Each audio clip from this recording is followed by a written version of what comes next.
All right, guys, we're going to talk about today about how India is kind of making a deal with the devil, and that's that the devil is China.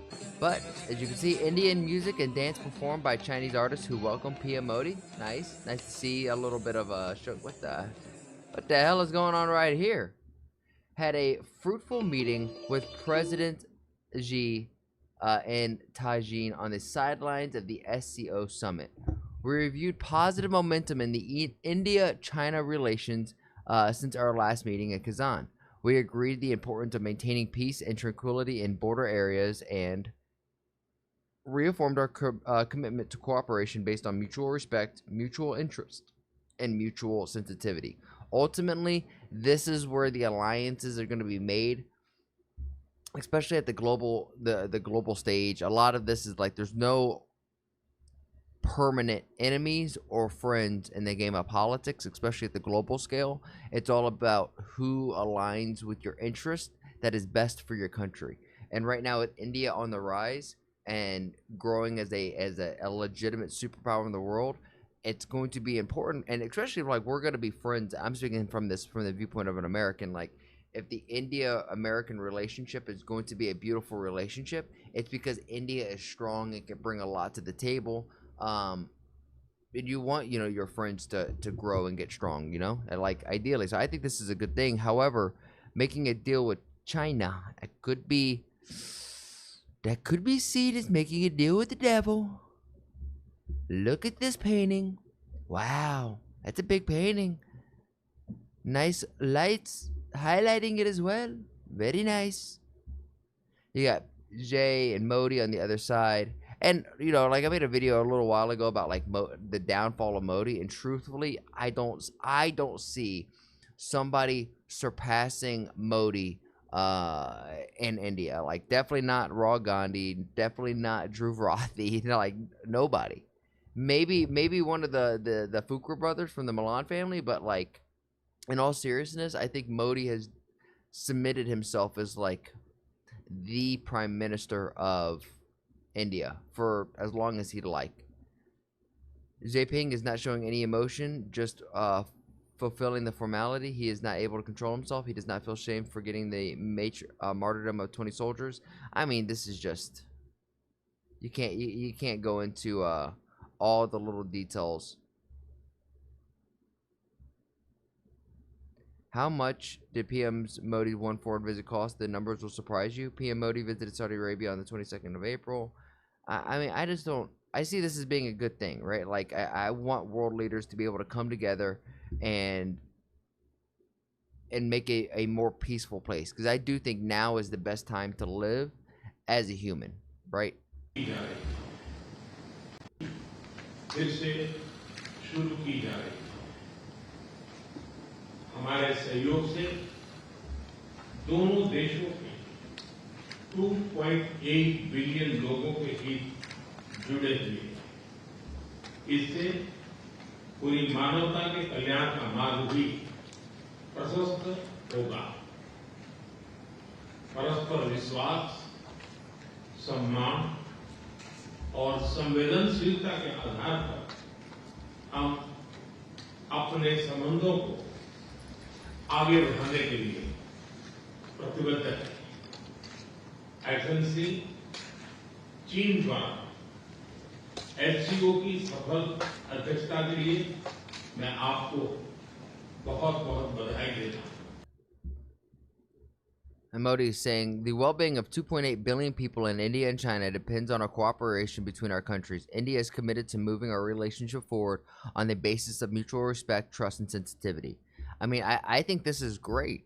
I'm looking at this over here of a little recap. Let's get a recap. Prime Minister is going to be in China. Hey, we know her from the first post. Will be here after a huge gap. This is a consequential moment, isn't it? Absolutely, and as it happens, I was here when the last time he came, and that was the Wuhan summit, and now the Tianjin summit, and the world has changed so much, and India and China have had from the Wuhan summit, yeah, the world changed a lot. And then a cautious reset, as they're putting it, so very, very important, not just for the two countries, but also for the world in general. Yeah, I agree. mean, it's interesting, this word cautious reset, because there's so much been said about a reset. I don't really think we're there right now. I think there's so many outstanding issues, and that meeting that's going to take place between the Prime Minister and President Xi, I don't know how much of that will sort of bring the two together in consensus on some of the geopolitical and security interests that have clashed over the last few years. I mean, what's your take? Do you think we're going to be able to paper over some of those cracks and build the trust, or is that the elephant in the room, so to speak? Very much so. I think it's a handshake, but it's also a hedge. And India has learned its lessons many times over, that you cannot trust China without keeping some things very, very clear. Yeah, this is like, you can't trust China in the sense, like, you have to walk quietly. You have to walk with a large stick, but quietly, right? Like, in the sense of, like, if someone comes up to you, you can whack them with that large stick, but only if it's out of disrespect or out of self-defense. You're not over there just swinging your stick, just trying to beat everything up. And that's what it feels like with doing a deal with China. Is like, do a deal with China, show them the respect. They are a great country, great culture, long-standing culture, right? It demands your respect, but you also can't go there being ignorant, thinking that they're not going to try to also do what's in the best interest of them. Even if you're trying to meet the other side halfway and you're trying to build convergence, as the diplomats put it, the border issue, the Pakistan issue is still, these are very important issues. They cannot be underestimated or ignored. But at this point, I think working together is more important than dwelling on the differences. And Yeah, I that's mean, what both that sides working together, of course, can only be formalized if we I cross agree a with few that. of those thresholds which have led to a huge trust deficit. I think trade is one area where there seems to be common ground that can be forged. Trade has been actually growing between the two countries, even during this period post-Galvan. Hey, I gotta ask all my Indian friends in here and part of the Indian community, at least on this channel, is India a consumer nation? The same way that America is just, we get our paychecks, we use our paychecks to buy the next monetary thing or materialistic thing. Like, materialism and consumerism is kind of the backbone of America. Is India starting to prop up like that, or am I mistaken? Like, let me know. Is this a genuine question? As I think India could be the second largest, if not damn near the largest consumer nation, materialistic nation in the land.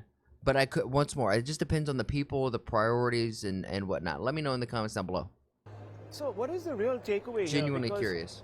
optics aside, do you really expect something monumental in that joint statement that is going to be issued? Do you think there's going to be a specific reference to cross-border terror, and that too from Pakistan, or is that just window dressing that we're sort of doing to make this an event?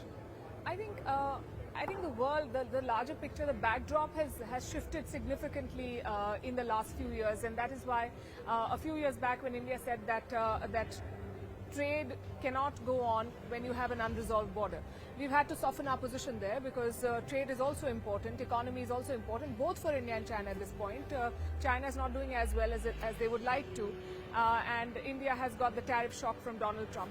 So I think it makes sense for them to come together, but I do not think that there'll be a lot in terms of a takeaway on terrorism, because Pakistan also happens to be a member of the SCO and a very important partner for the Chinese. So I doubt there'll be a concession there. What? But I think. Question: what partnership does Pakistan and China?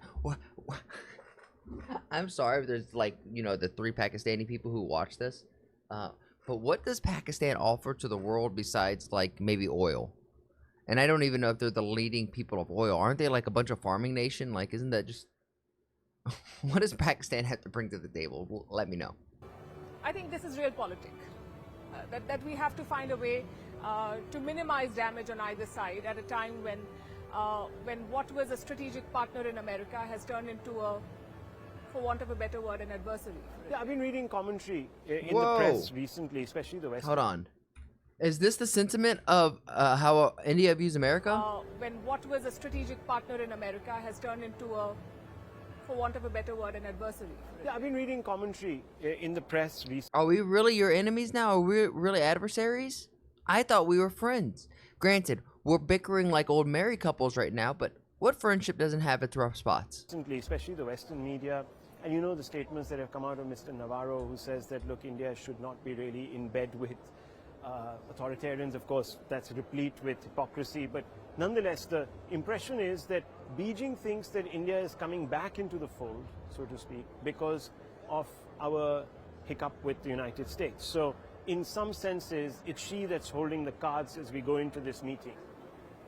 I think that's a mistake that a lot of countries that work with India make. They think that India is their bet against XYZ.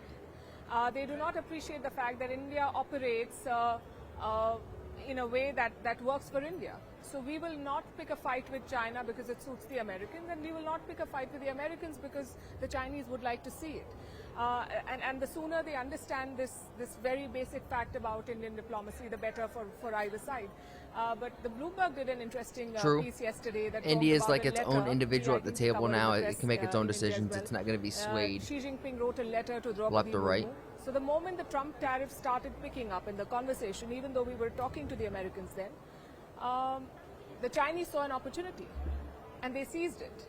And India was cautious initially, but as the conversation with the Americans went downhill, India warmed up to the idea of working with the Chinese. So it has been many months in the making, and Peter Navarro does not help. He's now calling it Modi's war. The That's joke right. is that we'll pull our troops back from Ukraine and then maybe things will... Yeah, well, you know, I mean, that's American hypocrisy, and of course, we've done that to death. But it's interesting that you should mention that Bloomberg piece, because a large number of people are also suggesting that for China, this is important, to draw sort of India back into some sort of a conversation, because it also suggests to America that, look, we're not isolated. Remember, they're also sort of in a protracted tariff-related sort of unspoken war because of the 90-day, you know, that's Sorry why if you I call guys it hear a unspoken, vacuum. but Lowe's vacuuming it is in the other room. definitely a conversation. But there's a counterpoint here, and many people say that if, for example, the Americans and the Chinese can sort of mend their fences, then India's sort of big play in the region diminishes, at least as far as America is concerned, at least where Trump is coming from. Look at some of these robos that they've got here. It's very interesting. A lot of technology on display. I just thought we'd quickly do a quick... I really do think the next 10 years for the globe, with AI, automation, really the internet creating this global culture. If you guys have followed me for a while, you think I think there's this global culture and tradition that's kind of, the internet is leaking into reality, and I think we're going to see some crazy stuff by 2030. 2035? Yeah, that's, oh wow, that's amazing. That is great. Well, I wouldn't want to shake his hand because he might squeeze a bit too tight. and there, of course, are other... So this is also an occasion for the Chinese to show their technological prowess. I'm sort of seeing quite a few examples of that. What do you think is going to be the leitmotif, really, of the conversation at the SCO as such? To your point of the US and China coming together and what that would mean for India, that looks increasingly unlikely. I mean, they will try to minimize their losses and figure out an equation which is comfortable for both sides. But, you know, experts who follow geopolitics talk about the Thucydides trap, and these are two powers that are, you mentioned technology, very, very important piece in that equation. Well, they... All right, Amazon shippers and packers, this is literally, go ahead and start packing your bags, because once robots could take this over completely, they're going to. And the difference is robots don't need lunch breaks, and they don't even need to clock in and clock out. You could literally run a facility 24/7. They may work together, but it's unlikely that they'll be friends. The name of the game is building long-term resilience, and that's what India is working on with multiple alignments and multiple trade deals with various India is partners. working on getting its legs and underneath that, itself. Your own systems are in More place legs. to It already absorb has such shocks great in the legs to future, stand and the on. Chinese are doing that. Economically, I mean, globally, NVIDIA and whatnot. Has been cleared to It's sell just the H20 fortifying chips, those legs. There ain't nothing to wrong China. with that. But apparently Beijing is saying we don't want it anymore. I mean, they wanted this very much until last year, but they figured out an alternative. So I think that's where this is heading. I hope he's wearing a velvet glove. I didn't mean to insinuate anything. It's a very innocent remark, so let's not jump to conclusions. But the fact of the matter is that we have not been able to close that trade gap with China. It's huge. It's $150 billion, 120 of it is leveraged to the Chinese side of the fence. I mean, how do we resolve this issue? Because if we really want to diversify our business interests, and deleverage ourselves also from the Chinese a little bit in the long term, so that we. I mean, that is a smart way to look at things too. Let me go paint. You know, if this is gonna be India over here, we're just gonna say, what's India's colors? It's like orange and green. I think I have this backwards. And then you have that like that blue lotus flower in the center. We're just gonna go ahead and put India. You have only a certain, you know, India has, we're gonna assume, well, I mean, not, we don't even have to assume, they're the 4th largest GDP in the world, right? Like, they're huge in terms of superpowers. You don't want all of your money, you don't want all of this just going into one big funnel called the US. I would get that. You don't want all your money going there. You wanted to be able to diversify a little bit of your money and put some in Russia, right? And then some in China. This would be like the same thing as if an individual person, you don't want to put all your money into one stock, right? Even if you believe in that stock, like I don't know, Apple, Nvidia, Tesla, companies that you know aren't going around anytime soon, you could put your money in there almost as like a savings account, investment, grow year over year, time over time. Countries have to do the same thing, and you should even have some like small hedge bets over here for like small countries like Wakanda, because these have, you know, high potential to go up and have nice return on your investments, but these are like super risky.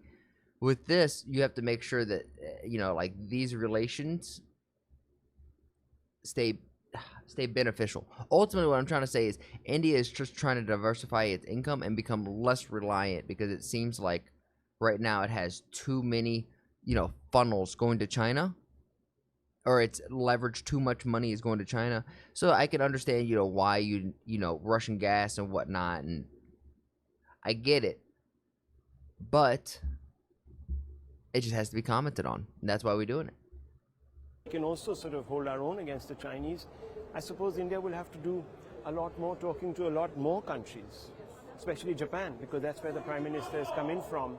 And he made a very interesting statement there about how he respected Japan's territorial integrity and felt that the Chinese needed to be a little cautious about the East China Sea.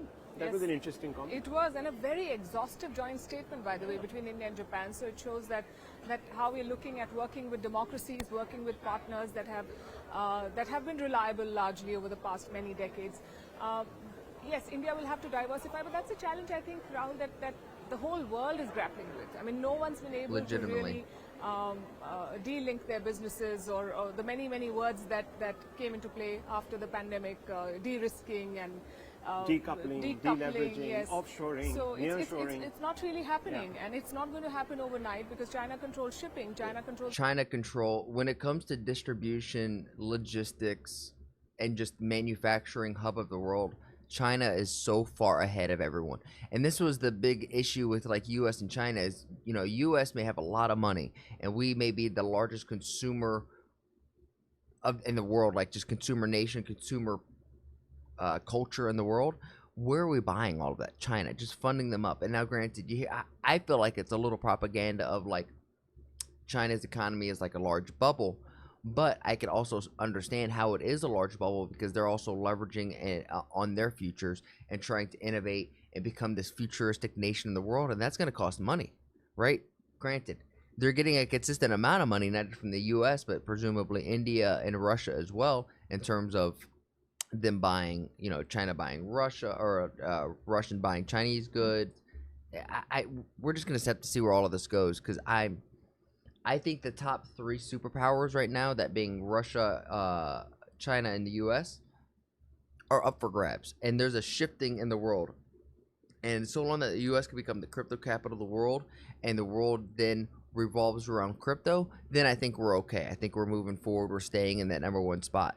But with tariffs at BRICS and other alliances going on in the world, I think it is a legitimate threat to the U.S.'s #1 superpower.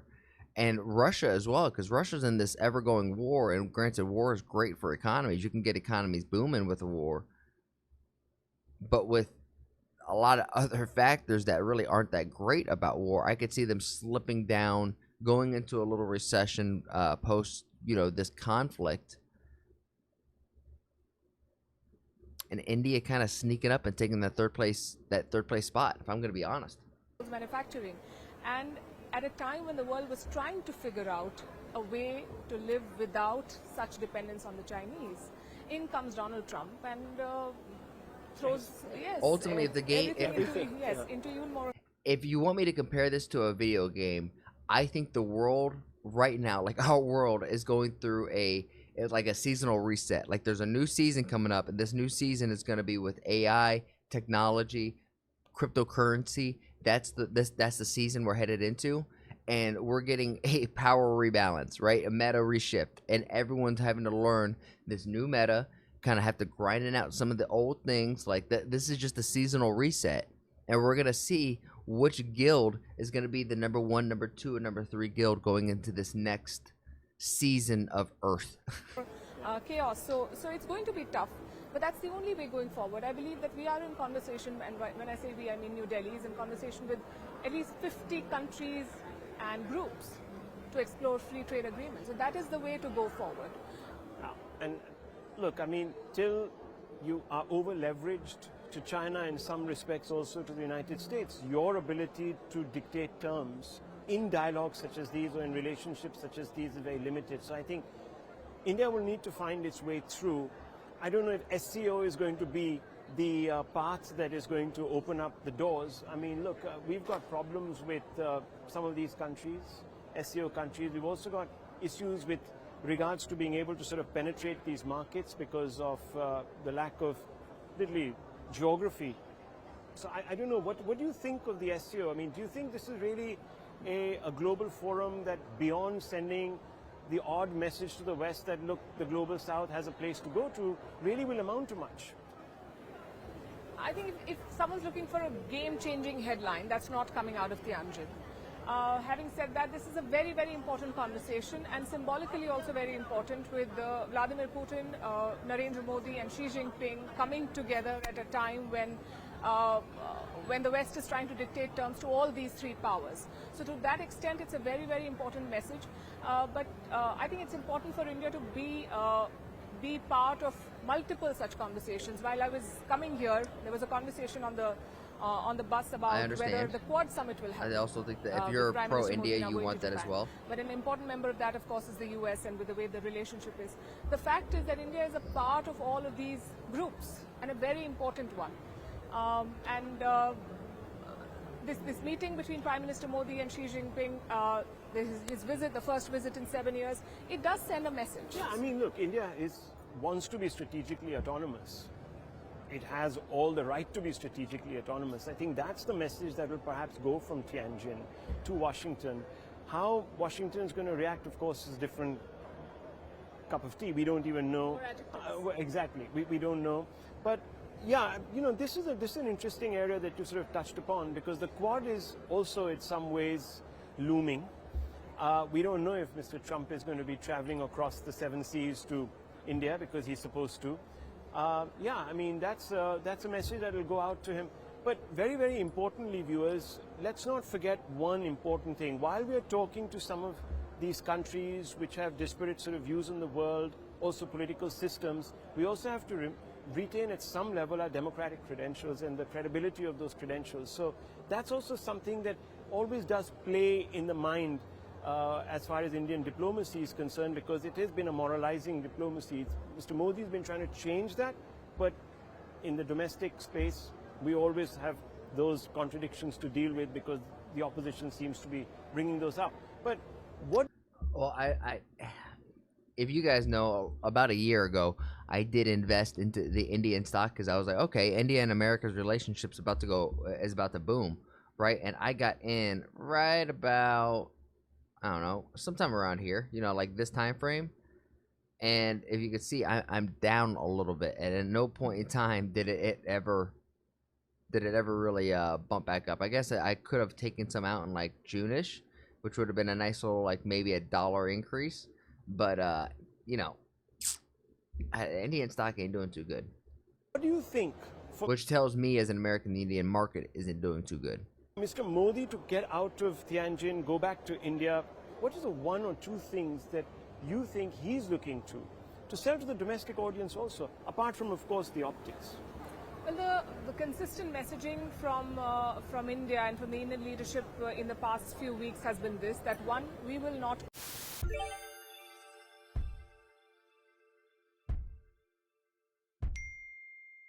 our smaller industries, and that is a non-negotiable. So India is going to have a deal and will talk to the Americans, but on Indian terms. That is one. The second is something that he repeated in Japan. He said, make in India and make for the world. And I think that is a message that we'll see a lot more of in the days ahead, because India is doubling down on its manufacturing game and trying to bring global Which has players picked there. up. It has definitely picked up. And Surprising numbers coming yes, semiconductors, EVs. Yesterday we saw the GDP numbers. So it's all coming together. It's not going to happen overnight again, and there will be a small-term shock. But multiple agencies and assessments have said that the larger growth story of India remains intact. And if we can have partners like China coming along the way, in a way that we selectively open doors to them and do not compromise on some of the core issues for us, then it works for India. I mean, yeah, ultimately you want to see the Indian market grow, but I was just thinking in my head, a lot of these things, and this is the same thing with like the American market and how we're kind of going through some tension right now. It to me is all like a byproduct during the COVID time frame. A lot of these decisions, they get made now, but it takes time to implement them, especially at the largest scale. So it's going to take a few years before you really feel any of the good or the bad impact from the stuff that's happening right now, right? That's my opinion on the matter. I would love to know yours. Make sure you share this video with your friends. That way they can lose some brain cells too. And I challenge you guys, make somebody laugh today. And I'll catch you guys on the next one. Peace.